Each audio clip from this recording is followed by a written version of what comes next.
ब्रह्मा मुरारी त्रिपुरान्तकारी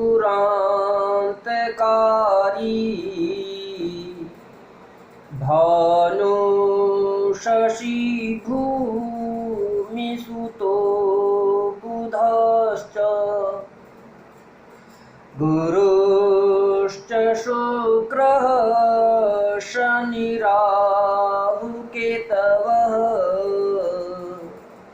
सर्वे ग्रहा शान्तिकरा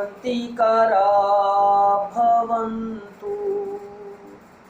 सर्वे ग्रहा शान्तिकरा भवन्तु। मित्रों, हर हर महादेव, जय मां अम्बे। मैं ज्योतिषाचार्य पंडित राजीव पाठक भारतीय ज्योतिष संग्रह चैनल के माध्यम से आप लोगों के समक्ष उपस्थित हूँ। मित्रों, आज हम आप लोगों के समक्ष चर्चा करने वाले हैं कि दैनिक जीवन में भारतीय ज्योतिष का क्या महत्व है, हमारे जीवन में भारतीय ज्योतिष की उपयोगिता क्या है। आज इन विषयों पे आप लोगों के समक्ष हम प्रकाश डालने के लिए उपस्थित हुए हैं।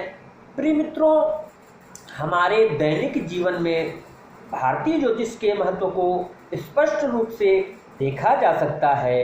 तीज, त्योहार, उत्सव, पर्व आदि का ज्ञान हमें हमारे जो ज्योतिष के अंतर्गत गणना की गई है उससे प्राप्त होता है।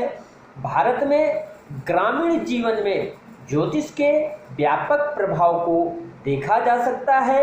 यही कारण है कि एक अनपढ़ किसान भी यह जानता है कि किस नक्षत्र में वर्षा अच्छी होगी, उसके अनुरूप फसल को उगाता है और सफलता प्राप्त करता है। उन्हें बीजों की बुआई कब करनी चाहिए उसके हिसाब से फसल की बुआई करता है और विकास करता है। भारतीय ज्योतिष शास्त्र के उपयोग से जीवन में होने वाले कष्टों को कम किया जा सकता है, जीवन के बाधाओं को दूर किया जा सकता है, कम प्रयास से अधिक सफलता प्राप्त की जा सकती है।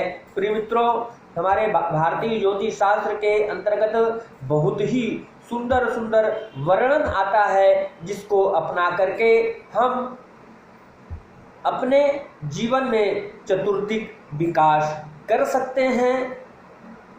प्रिय मित्रों, इतना ही नहीं, हमारे जीवन में बहुत सी सारी कठिनाइयाँ आती हैं। उस कठिनाइयों से बचने के लिए हमको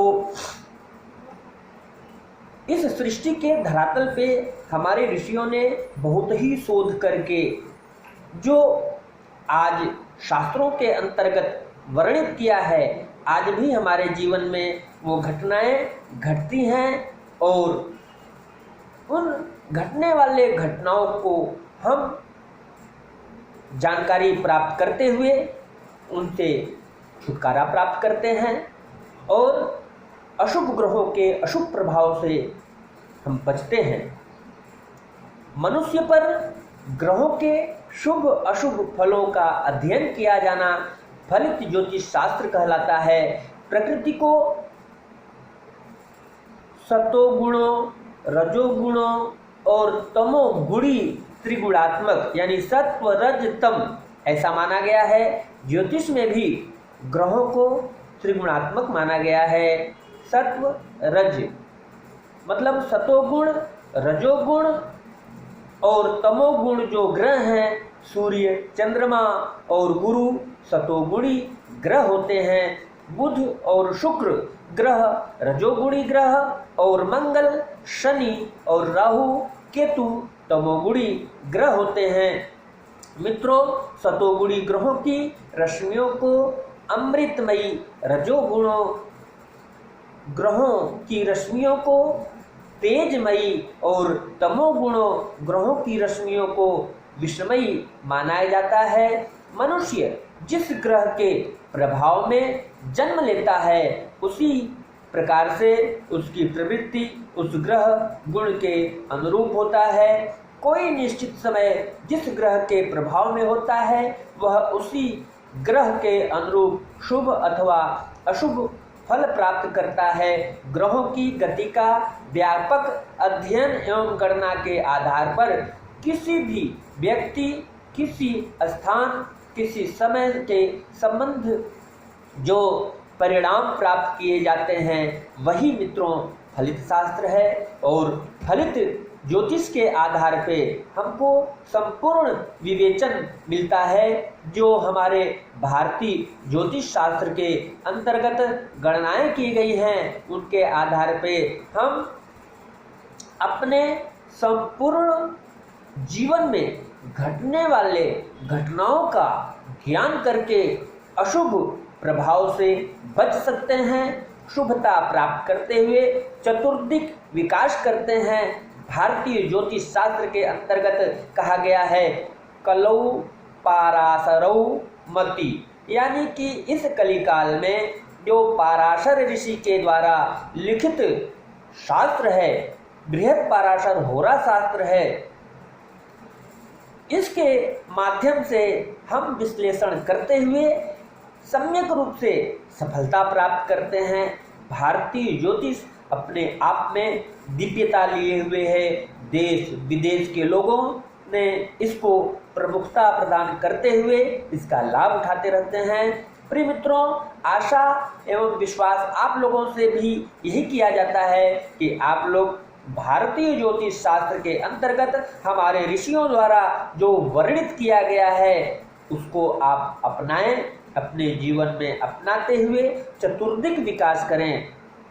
मित्रों, भारतीय ज्योतिष संग्रह जो चैनल है इसी तरह से दिव्य चर्चाओं को लेकर के आप लोगों के समक्ष आता रहता है कि ताकि आप लोग उससे चतुर्दिक विकास करें, अशुभ प्रभाव से बचें और अपने जीवन में शुभता प्राप्त करें। प्रिय मित्रों, आज हम अपने वाणी को यहीं पे विराम देते हैं और इसी तरह से दिव्य चर्चाओं को हम भारतीय ज्योतिष संग्रह चैनल के माध्यम से लेकर के आते रहेंगे। अगर आप लोगों में से कोई भी सज्जन भारतीय ज्योतिष संग्रह चैनल को सब्सक्राइब नहीं किए हैं तो सब्सक्राइब कर लें, बेल आइकन को ऑल कर दें और अपने इष्ट मित्रों को अधिक से अधिक शेयर करें, यानी कि सभी लोग सुखी रहें, सभी लोग चतुर्दिक विकास करते रहें। यही भारतीय ज्योतिष संग्रह चैनल का मूल उद्देश्य है। प्रिय मित्रों, हम आज विराम देते हुए विदा लेते हैं और आप लोगों के समक्ष पुनः उपस्थित होंगे। तब तक के लिए हर हर महादेव, जय मां अम्बे।